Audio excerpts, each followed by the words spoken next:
The scout ship, Kalen, drifted through the cold, empty void of the outer rim. Its crew belonged to the Valari Empire, a proud race of bird-like scholars and conquerors.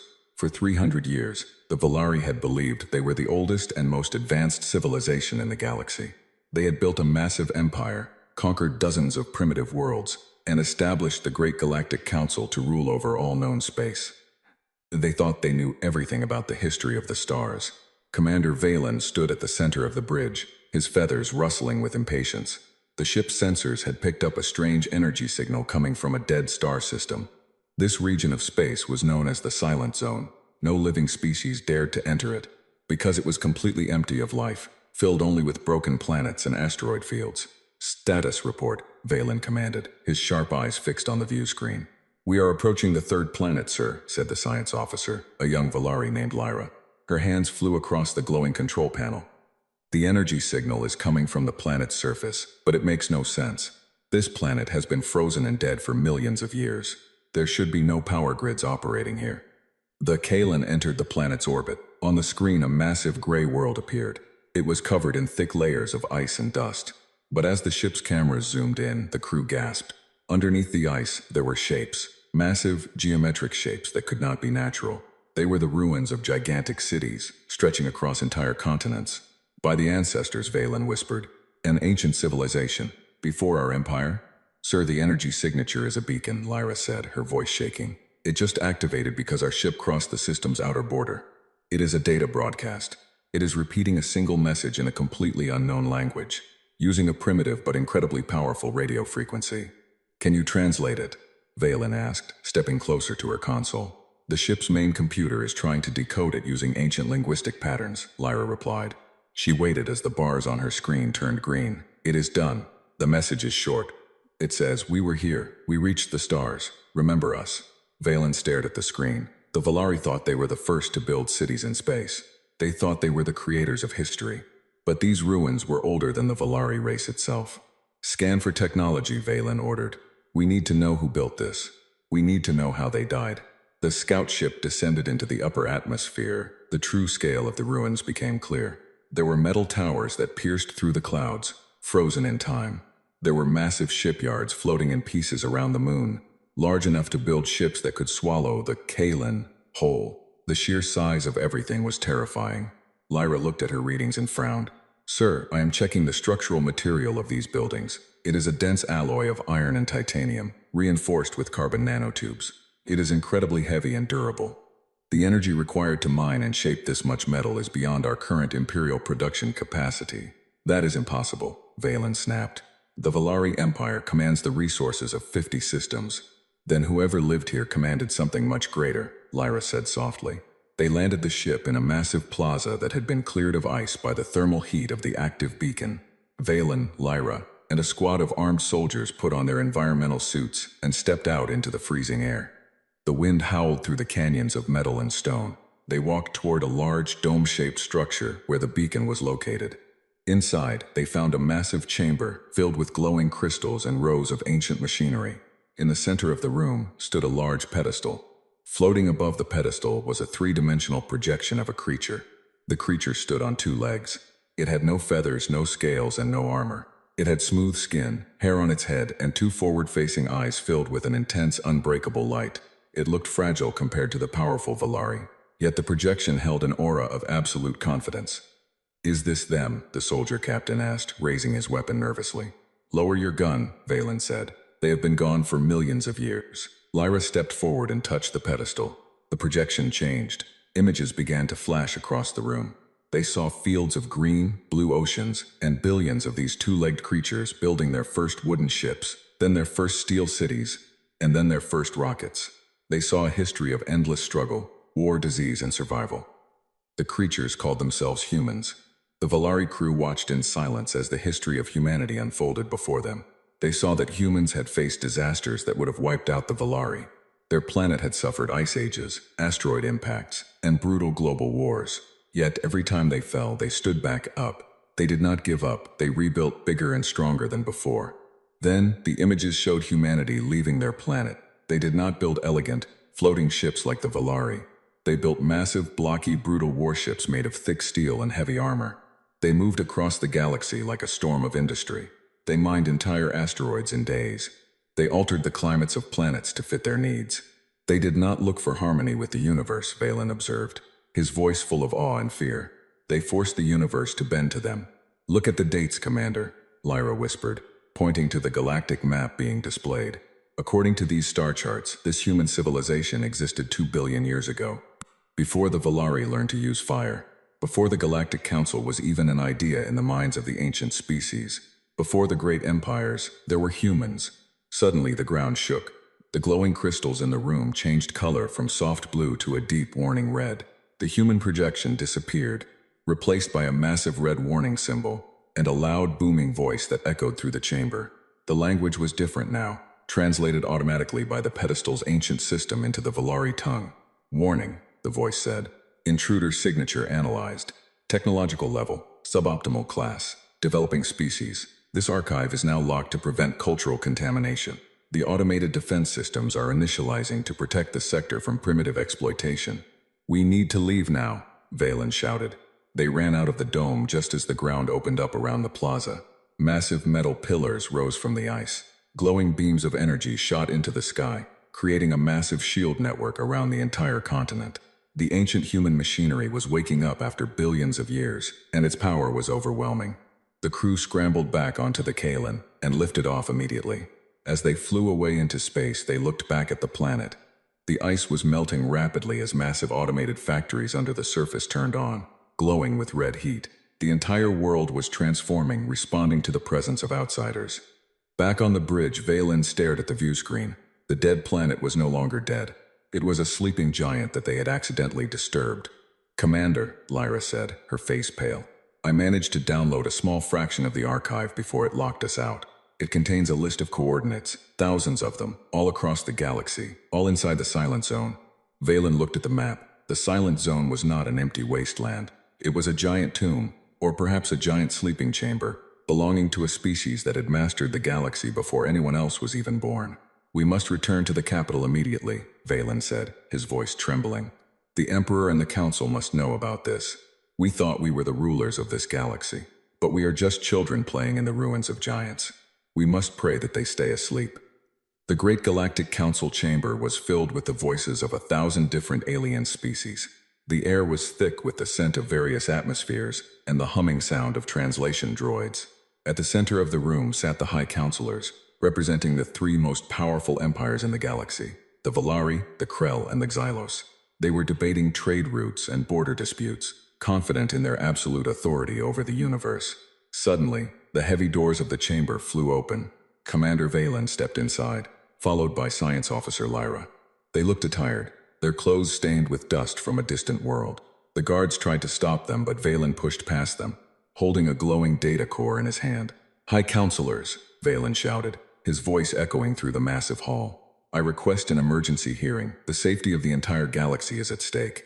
The Grand Counselor of the Valari, an old and decorated leader named Thule, frowned.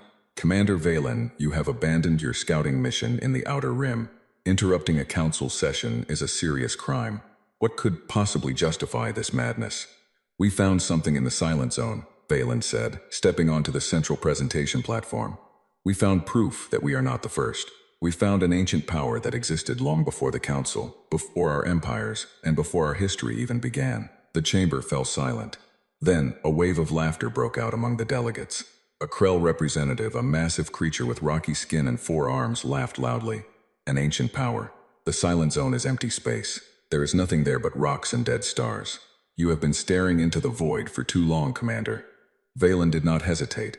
He placed the glowing human data core into the central projector. The lights in the chamber dimmed automatically. A massive holographic display filled the air above the counselors. The image of the frozen planet appeared, followed by the terrifying sight of the massive hidden cities beneath the ice. The laughter stopped instantly. The delegates leaned forward, their eyes wide with shock. Then, Lyra stepped forward to explain the data. This is the 3rd planet of a dead solar system. Our scans show that these structures are made of advanced materials that we cannot replicate. The energy output of their dormant systems matches the power of 10 of our modern star bases combined. And this is just one outpost. She pressed a button, and the map of the galaxy appeared. Thousands of red dots flashed across the screen, all located within the forbidden silent zone. Every single one of these dots represents a similar signature, Lyra explained. This was a galactic civilization. They built structures on a scale we cannot imagine. They harvested energy directly from stars, and according to our radiological dating, they ruled this galaxy billions of years ago. The High Counselor of the Xelos, a floating jellyfish-like being that communicated through light patterns, flashed a bright yellow color, indicating deep concern. What is the name of this species? Where did they go? They called themselves humans, Valen replied, and we do not know where they went, but their automated systems are still active. When we landed, the planet began to wake up. Its defense systems identified us as a primitive suboptimal species. The Krell counselor stood up, his heavy fists slamming against his desk. This is absurd. We are the Krell Empire. We have 1,000,000 warships. No ancient ghost story can call us primitive. If these humans are dead, then their technology belongs to the Council. We should send our fleets into the Silent Zone and claim it. No, Lyra warned. You do not understand. Their technology is dangerous. It is built for total dominance. Their weapons are designed to tear apart space and time. If we try to take it by force, we will trigger an automated response that we cannot survive. The girl is afraid of shadows, the Krell leader sneered. The Krell do not fear the dead. Grand Counselor Thule held up his hand, silencing the room. He looked at the holographic image of the human creature. It looked so simple, so physical, yet the data showed a terrifying truth. Commander Valen, you say the planet woke up. Did it attack you? No, sir, Valen said. It ignored us. It put up a shield and locked its archives. It treated us like an annoyance, not a threat. It was as if a giant had brushed away a small insect. That comment struck a painful chord in the hearts of the proud council members. For centuries, they had believed they were the peak of evolution and power. To hear that they were viewed as mere insects by a dead species was a massive blow to their pride. The council immediately ordered a secret investigation. They formed a special task force, led by Valen and Lyra, to study the borders of the Silent Zone. They wanted to know if the humans were truly gone, or if they were just waiting in the dark. Over the next few months, the tension in the galaxy grew. The Krell Empire, driven by greed and pride, secretly sent a small fleet of 50 warships into the Silent Zone. They targeted a massive automated human shipyard floating near a gas giant. They wanted to capture the advanced human ships and use them to overthrow the Council and rule the galaxy. Valen and Lyra monitored the Krell movement from their scout ship, staying safely outside the zone. They are making a terrible mistake, Lyra said, watching the Krell fleet approach the human shipyard on her sensors. The shipyard is waking up. Look at the energy readings. It is drawing power from the nearby star. The Krell warships opened fire on the shipyard, trying to disable its defense grids. Their powerful plasma cannons hit the ancient structure, creating massive explosions of light. For a moment, it looked like the Krell were winning. But then, the human shipyard responded. It did not fire standard lasers or plasma. A single massive beam of dark energy shot out from the center of the station. The beam moved so fast that the Krell ships could not react. It passed through the first 10 Krell warships, instantly dissolving their hulls into basic atoms. The ships did not explode, they simply ceased to exist. The remaining Krell ships tried to turn around and escape, but the shipyard activated a localized gravity well. The space around the Krell fleet twisted, pulling them backward toward the station. One by one, the proud warships of the Krell Empire were crushed into scrap metal by the invisible force of human gravity tech. In less than 3 minutes, the entire Krell fleet was completely destroyed. The shipyard then turned its lights back off, returning to its silent sleeping state. Valen and Lyra watched the empty screen in absolute horror. A fleet that could conquer an entire sector had been wiped out in minutes by a single automated facility that was billions of years old. They didn't even use a crew, Valen whispered, his face white with fear. It was just an automatic security program. Lyra looked at the data, her hands shaking. The universe needs to understand. Before the empires were built, before the Council existed, there were humans, and their weapons are still waiting for anyone foolish enough to wake them up. The destruction of the Krell fleet sent shockwaves through the galactic civilization. The Council immediately placed a total blockade around the Silent Zone, declaring it a forbidden region. No ship was allowed to enter, and no species was allowed to speak of the humans. But rumors spread quickly. Every pirate, trader, and soldier in the galaxy now knew that a terrifying power was sleeping in the dark. For 2 years, there was peace. But that peace was shattered by a new and terrifying threat. From the dark space outside the galaxy, a massive swarm of biomechanical creatures arrived. They were known as the Devourers. They were a mindless, hungry force that traveled from galaxy to galaxy, consuming all organic life and stripping planets of their resources. They had no ships, they were the ships. Massive living monsters made of flesh and metal, stretching for kilometers. The Devourers hit the outer worlds of the Xylos Empire first. Within weeks, 3 highly populated planets were reduced to barren rock. The Xylos fleets fought bravely, but their energy weapons did nothing against the thick, regenerative armor of the organic monsters. The Council called for total mobilization. The Valari, the Krell, and every other species sent their fleets to form a grand alliance. Over 10,000 warships gathered at the border system of Oron, preparing for a final stand against the invading swarm. Commander Valen and Lyra were placed in a command ship, acting as tactical advisors. As they looked at the tactical map, the situation looked hopeless. The Devourer swarm was 10 times larger than the Council fleet. "We cannot win this fight," Valen said grimly during a briefing with the Grand Admirals. "Our weapons are too weak. Their numbers are too great. They will overwhelm our lines in hours." "Then what do you suggest?" Commander Thule asked, his face old and full of despair. "Should we surrender and let them eat our children?" "We must retreat into the silent zone," Lyra suggested suddenly. The room went silent. Every admiral stared at her in shock. "The Devourers are following our energy signatures. If we lead them into the silent zone, the automated human defenses will see them as a threat. The human weapons can destroy them." "Are you insane?" a Krell admiral roared. "The human defenses will destroy us too. We saw what happened to our fleet. The human systems only activate when attacked or when their space is violated by aggressive technology," Lyra argued. "If we enter with our shields down and our weapons offline, showing no hostile intent, the automatic systems might ignore us long enough for the Devourers to trigger the traps." It was a desperate suicidal plan, but there was no other choice. The Devourer swarm entered the system, and the battle began. The Council fleet fought with everything they had, but the organic monsters tore through their lines like a knife through paper. Hundreds of alien ships exploded into flames. Seeing the battle was lost, Admiral Thule gave the order. "All ships, disable your weapons and shields. Retreat into the silent zone. Follow the commander's coordinates." The remaining Council fleet turned and fled into the dark, forbidden space of the humans. The Devourer swarm, sensing a massive amount of food escaping, followed them immediately, their massive jaws snapping and their biocannons firing into the dark. The Council ships flew deep into the human sector, approaching a giant, dark structure that looked like a metallic ring built around a dead star.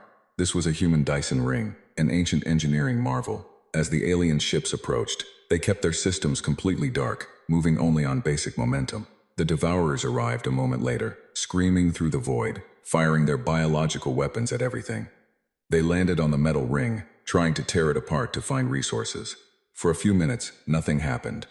The Council crews held their breath, praying to their ancestors. Then, the star at the center of the ring suddenly flared to life. It didn't burn with normal orange fire. It turned a brilliant artificial blue. The metal ring began to spin. Massive towers rose from the surface of the ring, glowing with blinding light. But what happened next was something no one expected. The automated voice did not speak through the radio this time. It spoke directly into the minds of every living being in the system. A psychic broadcast that was incredibly heavy and powerful. 3 detected. Extragalactic invasive life form. Classification: extinction level threat. Initializing primary defense protocol. From the dark side of the ring, a fleet of ships emerged. But these were not ancient, empty ghost ships. These ships were sleek, beautiful, and glowing with active energy. And on the bridges of those ships, there were living signatures. "Sir," Lyra shouted, looking at her sensor screen in absolute disbelief. "The ships, they have crews. There are millions of living biological signatures on those vessels. They are not extinct. They were just hiding." The human fleet moved forward with terrifying speed. At the front of the fleet was a massive command ship, 5 times larger than any Council dreadnought. It was called the Infinity. The Devourer swarm turned to attack the new threat, launching millions of their smaller biomonsters toward the human ships. The humans did not hesitate. They fired their weapons. Bright beams of white light cut through the void. Where the Council's weapons had failed, the human beams melted through the Devourer armor effortlessly. Entire swarms of the organic monsters were burned to ash in seconds. The human ships moved in perfect, beautiful formation, cutting the enemy lines apart with surgical precision. The Council soldiers watched from their darkened ships, tears running down their faces. They were witnessing a level of power that they didn't know could exist. It was not a battle. It was a cleaning process. The humans were removing a pest from their home. In the middle of the chaos, the Infinity approached the Council command ship. A communication channel opened automatically on Violin's bridge. The screen flickered, and a human male appeared. He wore a simple dark uniform with a silver star on his shoulder. He had gray hair and a tired but incredibly kind smile. He looked exactly like the projection they had seen in the archive 2 years ago. But he was real. He was breathing. "Greetings, travelers," the human officer said in perfect Valari language. "I am Admiral Marcus of the Human Union. We apologize for the dust. We have been sleeping for a very long time, but we always keep an eye on our neighbors." Valen could barely speak. You are alive? Why did you hide from us?" Admiral Marcus sighed, looking out at the burning remains of the Devourer swarm. "When your empires were young, we saw you. We saw your pride, your wars, and your desire for dominance. We realized that if we stayed, you would try to fight us or worship us, and both would ruin your development. So, we withdrew. We created the Silent Zone to give you room to grow. We wanted you to build your own history." The human admiral's expression then turned serious. "But we also promised to protect this galaxy from external horrors. Rest easy, little ones. The humans are here. The monsters cannot hurt you anymore." The revelation that humanity was alive and possessed godlike power changed the galaxy forever. The Devourer threat was completely destroyed within days, hunted down to the last monster by the human fleets. The Council fleet returned to the capital, escorted by 3 human destroyers. These destroyers were small by human standards, but they were still larger than the Council's biggest flagships. The galactic capital was in a state of absolute panic and wonder. Millions of aliens gathered in the streets, looking up at the sky to see the legendary human ships floating silently above the clouds. A grand summit was called in the Council chamber. This time the High Councilors did not sit on their high thrones. They sat at a round table on the floor, waiting humbly for the arrival of the human representatives. The doors opened, and Admiral Marcus walked into the room. He was accompanied by only 2 aides, completely unarmed. He did not wear heavy armor, and he did not bring a squad of soldiers. He walked with the easy confidence of a species that had nothing to fear from anyone in the universe. Grand Counselor Toole stood up and bowed deeply, followed by every delegate in the room. "Welcome, Admiral Marcus. The Galactic Council owes humanity its survival. We do not know how to repay you." Marcus smiled gently, waving his hand for them to sit. "There is no need for repayment, Counselor. We did what any older sibling would do. We protected our family." "Older sibling?" the Krell representative asked, his voice full of mixed fear and respect. "You look so fragile, yet your weapons can destroy stars. We treated your ancient ruins like garbage, and we tried to steal your technology. Why do you not punish us?" "Because you are young," Marcus explained, sitting down at the table. "When humanity first reached the stars, billions of years ago, we were just like you. We were arrogant. We fought terrible wars. We thought we were the center of the universe. We made mistakes that cost us entire planets. We understand your pride because we lived it." He looked around the room, meeting the eyes of every alien leader. "We do not want to rule you. We do not want your resources. We have mastered the manipulation of matter and energy. We can create anything we need from empty space. We only want peace and cooperation." While the council was relieved by Marcus's words, deep inside their pride was broken. The empires had spent centuries building their power, believing they were the masters of destiny. Now, they had to accept that they were living under the shadow of an ancient guardian that could wipe them out with a single thought, even if that guardian was kind. But peace did not last long. A new crisis emerged, not from outside the galaxy, but from within the council itself. A radical faction of the Krell Empire, furious about their loss of status and power, refused to accept human superiority. They believed that the human claim of being billions of years old was a lie, a trick designed to make the council weak. Led by a rogue warlord named Malachor, they secretly activated an ancient, forbidden superweapon that the Krell had found in a deep space anomaly decades ago. It was a void bomb, a device designed to trigger a chain reaction that would collapse a star into a black hole, destroying an entire solar system.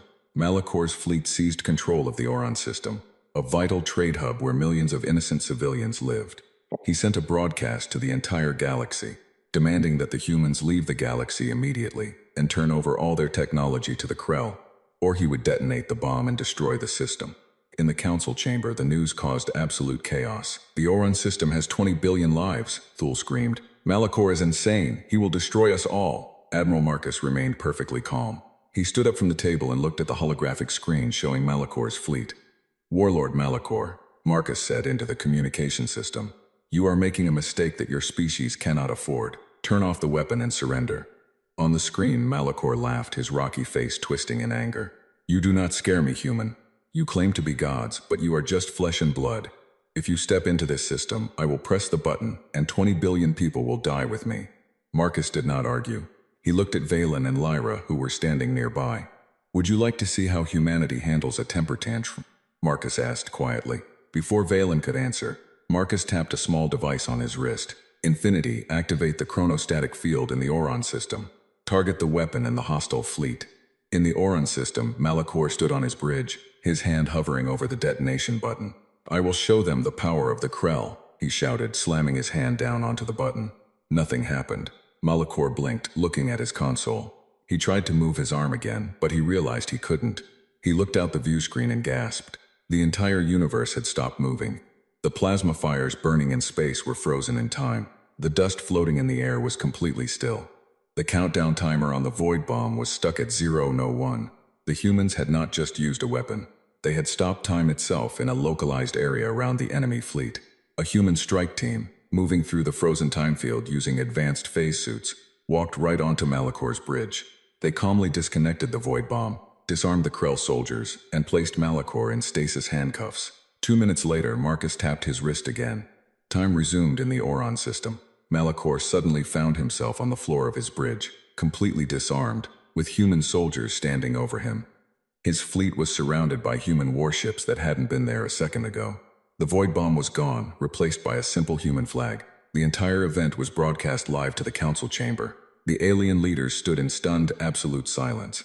They had seen weapons of destruction before, but they had never seen a species that could control time and space like clay. Marcus looked at the Krell representatives in the room. Your warlord has been neutralized. No civilian was harmed. The weapon has been dismantled. He walked toward the exit, then paused and looked back at Thule. We told you before. Before your empires, before your council, we were here. We have seen every weapon, every war, and every strategy. Do not try to fight us. We are very good at keeping the peace. The Grand Galactic Council entered a new era. It was no longer a council of rulers, but a council of students. The alien species realized that their understanding of science, philosophy, and power was primitive compared to the humans. They stopped fighting among themselves. The borders between empires became meaningless as everyone sought to learn from the ancient guardians. Commander Valen and Lyra were appointed as the official galactic ambassadors to humanity. They spent their days on the Infinity, learning about human history, culture, and technology. They discovered that humans did not live in a single place. The human union spanned across multiple dimensions and galaxies, yet they always kept a small part of their heart attached to the Milky Way, their birthplace. One evening, Valen and Lyra sat with Admiral Marcus on an open-air observation deck on the Infinity. Below them, the beautiful blue and green world of Earth was visible. The humans had fully restored their original home, turning it into a beautiful paradise of nature and advanced science. It is beautiful, Lyra said, looking down at the oceans of Earth. It is hard to believe that this small planet produced a species that holds the fate of the galaxy in its hands. Every great thing starts small, Lyra, Marcus said, sipping a warm beverage. Millions of years ago, we were just hunters looking up at the stars, wondering if we were alone. We were afraid of the dark. And now you rule the dark, Valen observed. We do not rule it, Marcus corrected gently. We just understand it. The universe is a dangerous place, Valen. There are entities out there, in the deep space between galaxies, that are older than time itself. Horrors that make the devourers look like pets. That is the real reason we stayed hidden, and that is the real reason we keep our weapons sharp. Valen felt a cold shiver run down his spine. There are worse things out there. Yes, Marcus nodded, but you do not need to worry about them. That is our burden to bear. We have been fighting those horrors in the dark for 1 billion years, so that young species like yours can live in the light, oblivious to the terrors of the deep universe. The true nature of the Silent Zone finally became clear to the Council. It was not just an archive or a tomb. It was a massive shield wall, a fortress line built by humanity to protect the inner galaxy from the true monsters of the cosmos. The empty space was filled with hidden sentry stations, gravity traps, and planetary fortresses designed to stop extra-dimensional invasions. The Council realized that their entire existence was a gift from humanity. Every empire that had risen, every war they had fought, every piece of art they had created, had happened only because the humans were standing guard at the edge of the galaxy, taking the blows from the terrifying outside world. As the years passed, the relationship between humans and the alien species grew stronger. The humans did not give away their advanced weapons, but they taught the Council how to clean their planets, how to cure diseases, and how to travel faster without damaging the fabric of space. The proud Valari Empire became a race of historians, documenting the true history of the galaxy under human guidance. The Krell became builders, helping to construct new, safe trading stations. The Xylos used their unique abilities to create art that integrated both alien and human concepts. A great monument was built at the center of the galactic capital. It was a massive statue made of the unbreakable human alloy. It depicted a human hand holding up a small, fragile star representing the galactic species. Beneath the statue, an inscription was carved in every known language of the galaxy. The inscription read, "To the Guardians in the Dark. Before the empires were born, before the council was formed, before the stars grew old, there were humans. And because they stood, we live." Valen stood before the monument on the day of its dedication, looking up at the metal hand. Beside him stood Lyra, her hand resting gently on his shoulder. "We were so proud," Valen whispered, remembering the day they had first entered the Silent Zone. "We thought we were the masters of the universe." "It is a good thing we were wrong," Lyra replied with a smile. "The universe is too big to face alone. It is nice to know we have an older brother looking out for us." High above the capital city, the silver ships of the human fleet flashed their lights in acknowledgement of the monument. Before slipping silently back into the dark void, they returned to their endless watch, standing guard at the edge of the stars, ensuring that the peace they had built would last for eternity. The aliens had realized too late, but they had realized the truth. Humanity was not just a species, they were the eternal soul of the galaxy.